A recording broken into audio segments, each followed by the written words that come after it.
Chères téléspectatrices, chers téléspectateurs, je suis très heureux de vous retrouver dans votre émission Sciences et Civilisation. Aujourd'hui, nous avons une invitée qui nous vient des États-Unis, Madame Judith Graves Miller. Bonjour. Nous allons explorer avec elle le monde du théâtre africain dont elle est spécialiste notamment.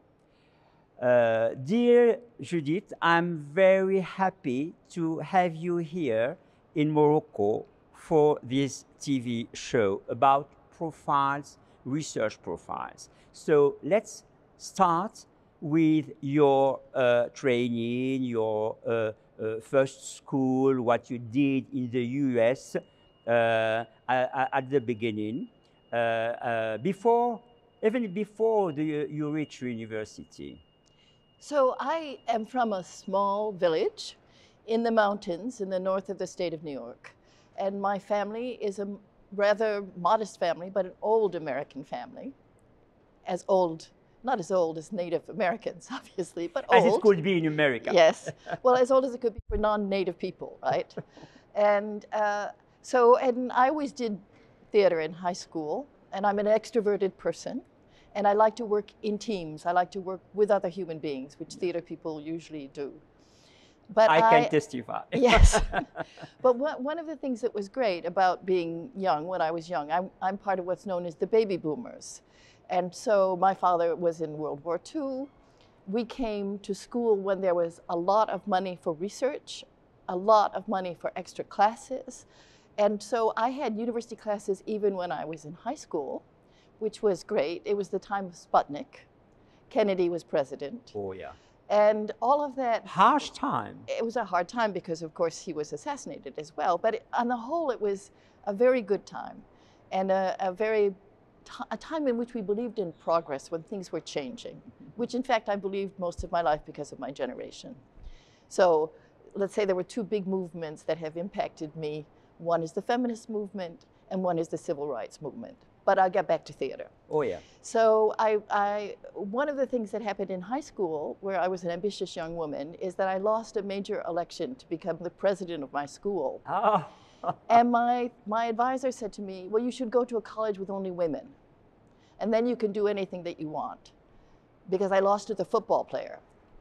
Okay. So I said, okay. And I was accepted at Vassar College, which is where I studied French and theater. And the most important thing that happened to me at Vassar, besides working with all of these really brilliant women, ambitious also, was that I spent my junior year in France. Ah, okay. And I was in France in 1967 and 1968. Oh. That is to say, I was there for the events of May. A special context. Right. And I had a great class with a professor from Paris 4 that took me to the theater Sorbonne. every week. Okay. And inside the university? It was a class inside the university, but the theater was, of course, wherever the theater was happening in Paris. Okay. So very diligent student, bosseuse. I studied all the texts. We went to all the performances. And in the course of the year, I encountered one production of Shakespeare's A Midsummer Night's Dream by the Théâtre du Soleil. And at that point, I said, I think this is what I want. And the Théâtre du Soleil was just a young company at the time. The motives comes from there. So I went back, I finished my undergraduate degree. I went right away to do a PhD at the University of Rochester, which was very generous in its funding for me. So I did most of my thesis work in France, where I went to the theater all the time. Again, I did some theater. There was even a Moroccan boy in the theater company that I was in. Also, yes, and I wrote my thesis on theater and revolution in France. Okay, because of this context of '68. Because of '68, yeah. So I was focusing on how theater can actually be an arm if you want to call it that, in thinking about how to change society. Yes. And so the Théâtre du Soleil was one of the groups I looked at. I looked at three other groups as well. For that. Yes. And then after that, I began teaching. So that's kind of my background, I guess. In Wisconsin University? And so I started, I had two jobs before I got to Wisconsin in small liberal arts colleges in Ohio, where I did theater with the students. Oh. But then when I got to Wisconsin, I was really hired as the theater person in the French department. Yes. And I did a play every year with all of my students. Oh, that's nice. And as I started to branch out in my theater research, which has been focused on French theater primarily, I realized I wanted really to work on Francophone theater as well, especially from the Caribbean and from sub-Saharan Africa. Yeah. And I did a number of plays. I did a play by Aimé Césaire. I did 2 plays by Ina Césaire. I did a play by Sonny Laboutancy. And doing those plays with students at the University of Wisconsin made me have to think about what it meant to represent African characters by mostly white students. So we ended up working a lot with masks and with makeup and exaggerating or actually reinforcing the theatricality of what we were doing. Yes. So that there was never any question of using a realistic aesthetic, but rather saying we're presenting a story to you. Did you do the same kind of theater when you joined New York University? So when I got to New York University after 20 years at the University of Wisconsin, I came there via running New York University in Paris. Yeah. So I became an administrative lady.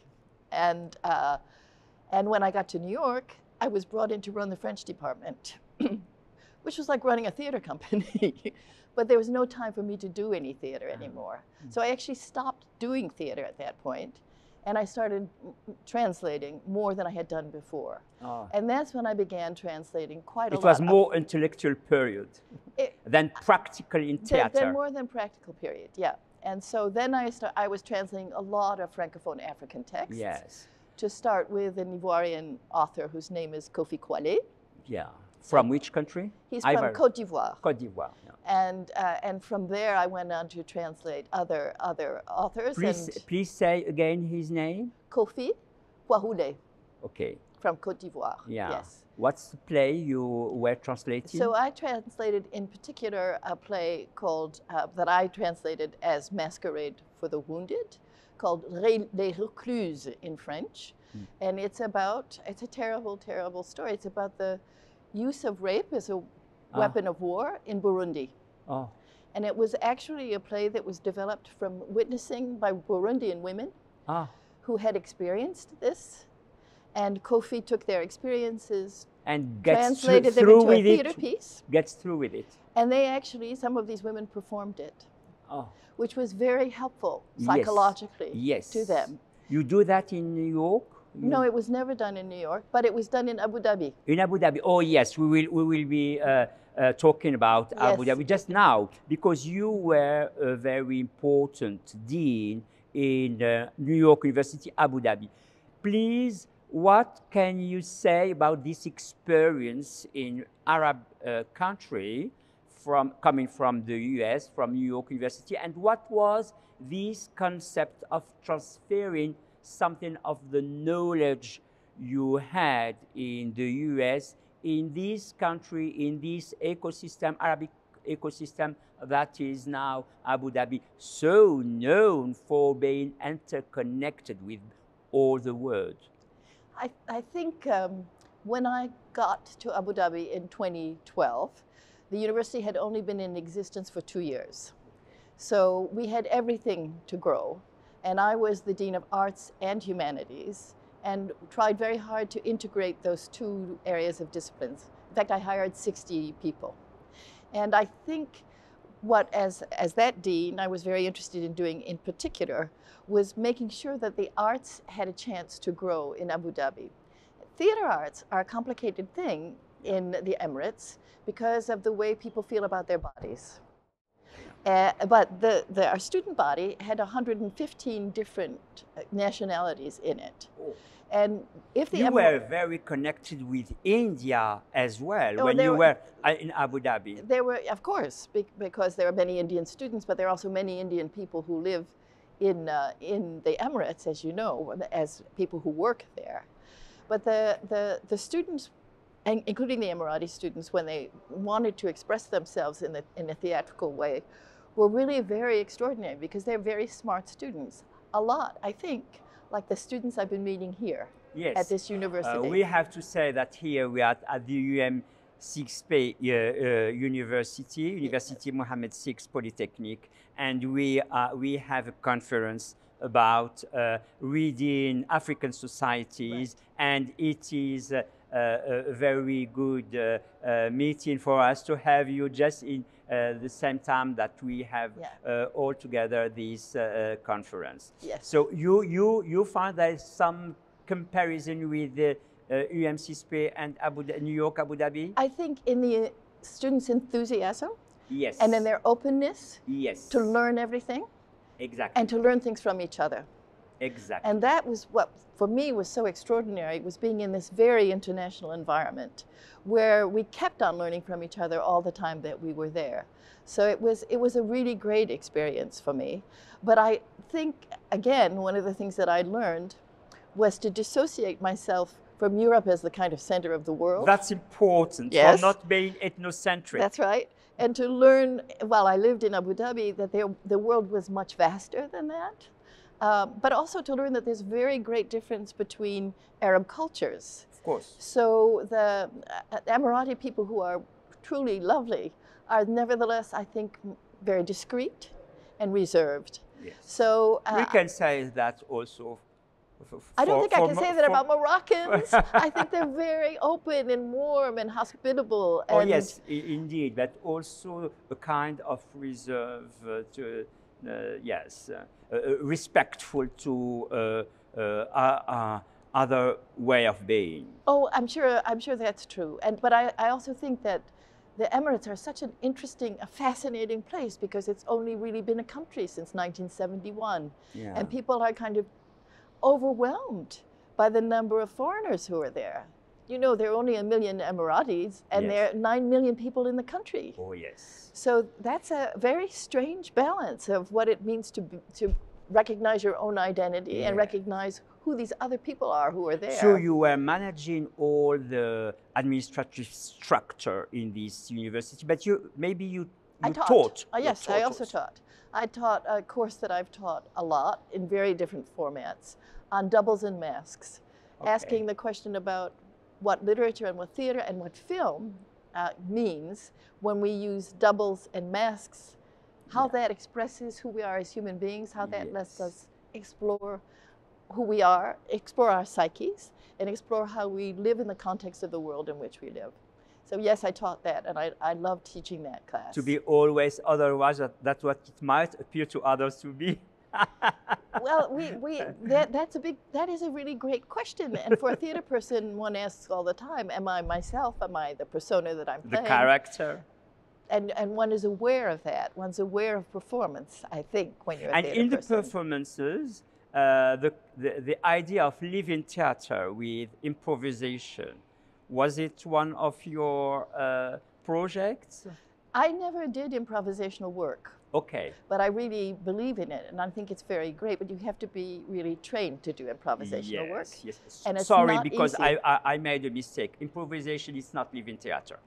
What's the difference, please? Well, are you thinking about the American Living Theater? I think about Nigeria, Wole Soyinka, what he did about living theater in Nigeria. So, what is I think just how to fulfill the public space and to make theater something very important, to appropriate public space. Yes. That's always been a big interest of mine, which is why I was so interested in the theater of the Théâtre du Soleil, the Theater of the Sun, in the first place. Because their original production in France brought people into a space which was not a theater space and had them circulate. That's nice. So it's in a living theater approach, what you realize, and I think that Soyinka, as an African person, very, very aware of African structures and the notion of community, would also never imagine a theater that was made in such a way that there was a distance between the people watching and the people performing, but rather to englobe the audience into the theatrical performance, because theater is never just what happens on the stage. No. It's what happens between the stage and the actors. It's what happens when they come together. And the audience, yes. And let's talk about what you did for the African theater, because you are preparing just now text, a handbook text or anthology text about African. What was your selection? Was it Francophone yes. theater? So because of my expertise in things French, and because of my French, which you could have spoken we French. Could have. On aurait pu parler en français, mais bon, on parle en anglais, c'est très bien. I'm two maybe different people in the two languages. That's another question. Just let it in English. Yeah. So one of the things that I realized is how difficult it is to get a hold of the text that I wanted to teach. Yes. Even in French, because some of them have gone out of print. Oh yes. And they have not been translated into English, which means that an Anglophone audience, not just the United States, but also England, India, Australia, South Africa, can't read these texts. They need to be known. They're wonderful, wonderful texts.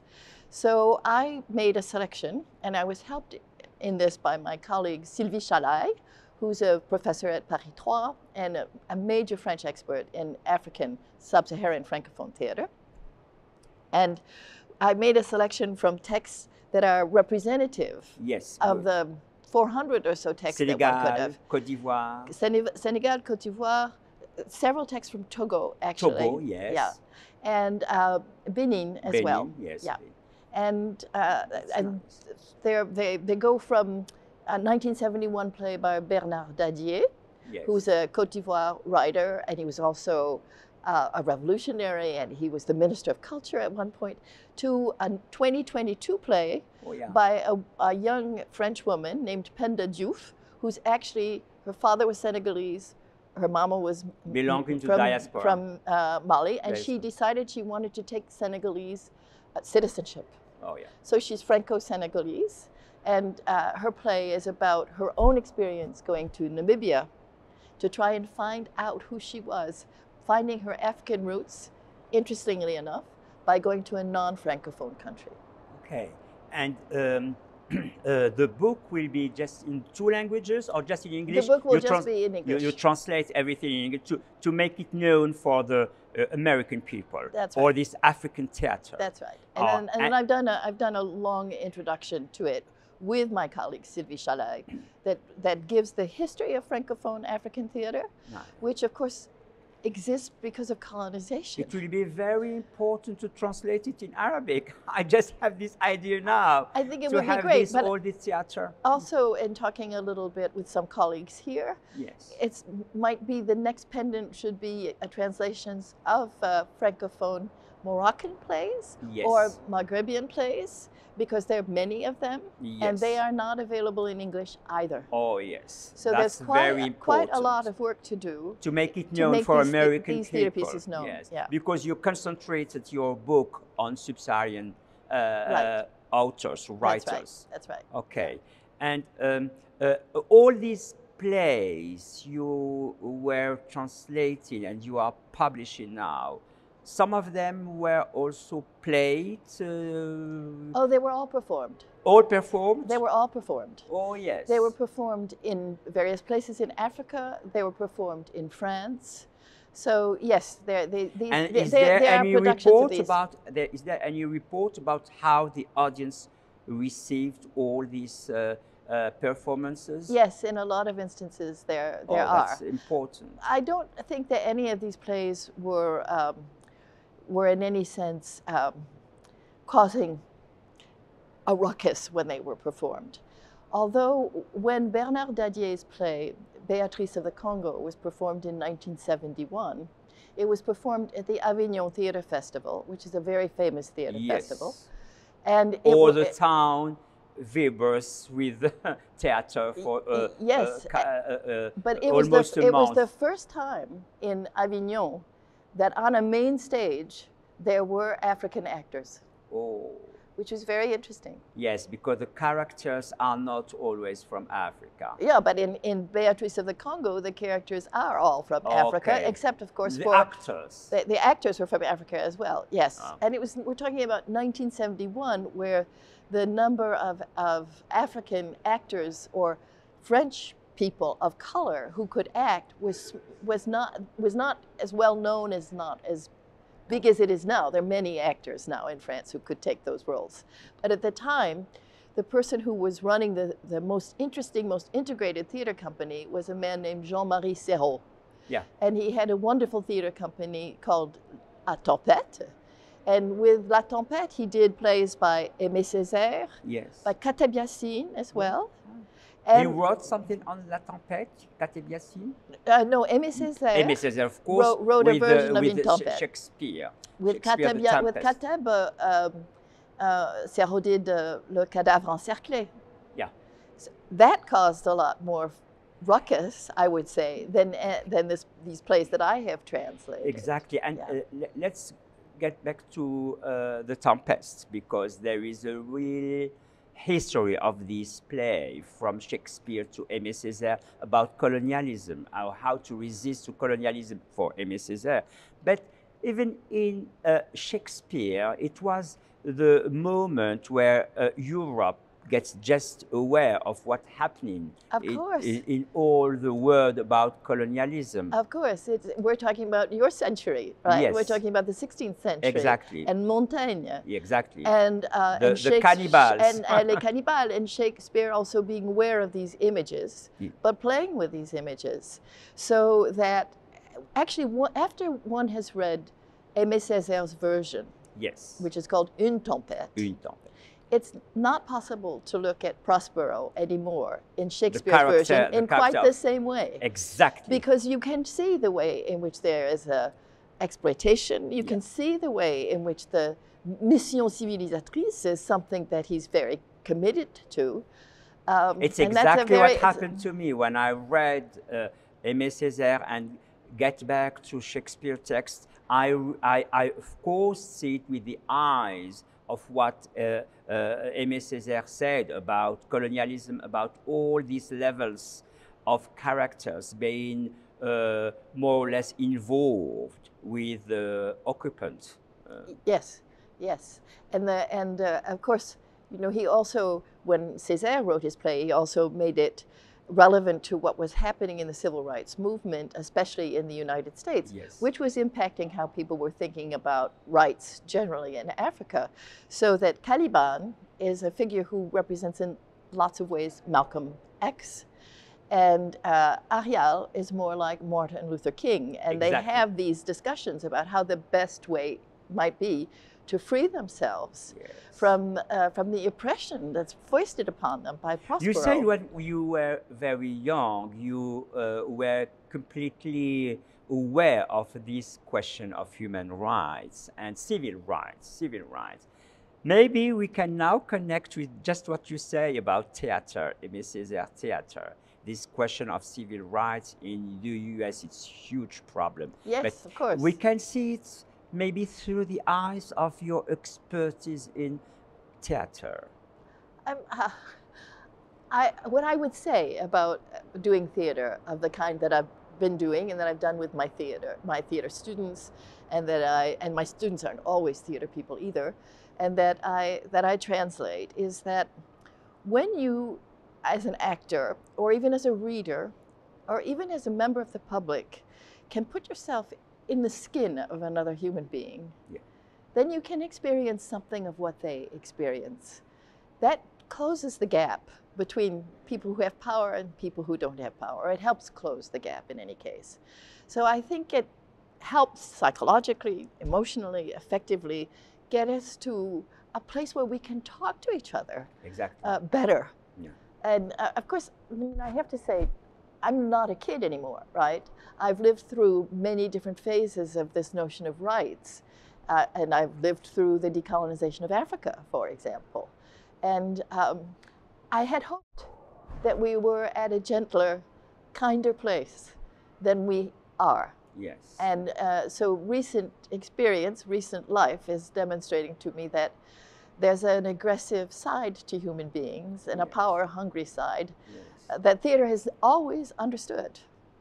And that theater is always put out there for us to look at. Yes. And maybe to experience it in order to get some catharsis, to get some relief from it, just because we could put it out there and experience it and laugh at it. Yes, just we were speaking about the civil rights movement, about the human rights, or this even the revolutionary movement in '68 in France. You were in completely in because you were in France. So how can you shape this idea of making possible to teach more and more theater in school, to integrate it in the programs at any levels of school before the university, before choosing as theater as a specialty?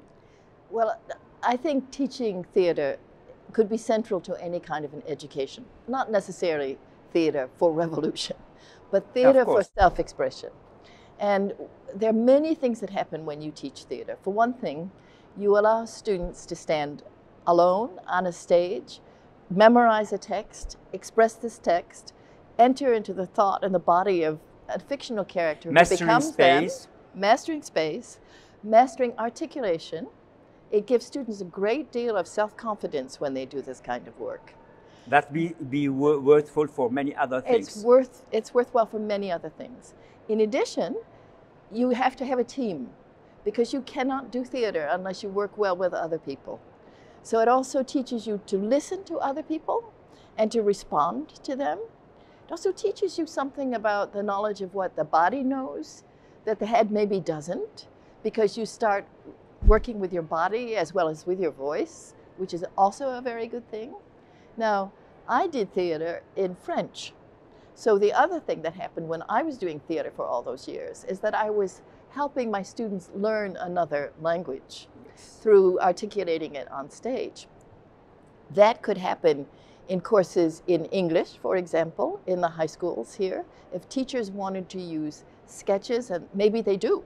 Yeah. Maybe they do. Yeah. And the students then take on these personas, and it becomes easier to speak another language when you put yourself into the position of being another person. Exactly. You met here in the University Mohammed VI Polytechnic the students from Maher Center. I did. And they are doing every year a theater, they are performing a theater. Yes, they are. And they told you how it's important for them. They're working on theater right now. And yes, they're reading many plays by Tayyab Sadiki. Tayyab Sadiki, yes. And they're working... very known performer in Morocco in the 70s, 80s, and 90s. Yes, and they're working with a young woman, a Moroccan woman who studied in the Netherlands and who's come back as a director and is directing them and doing improvisational sketches with them, and they're loving it. And I'm not sure what these young people are going to do with their lives. I'm not sure that they know what they're going to do yet. They, as you know, the students from the Maher Center are taking a kind of year in between their master's degrees to just get a general education and to study more humanities and more arts. But I think this will change their lives and enrich their lives in a very significant way. I'll be delighted to have you with them another time. We come to the end of this TV show. Thank you so much. Thank you, Ali. Merci beaucoup, chères téléspectatrices, chers téléspectateurs, pour votre écoute. En anglais cette fois-ci, ça change à chaque fois. Et je vous dis à une prochaine fois. Au revoir.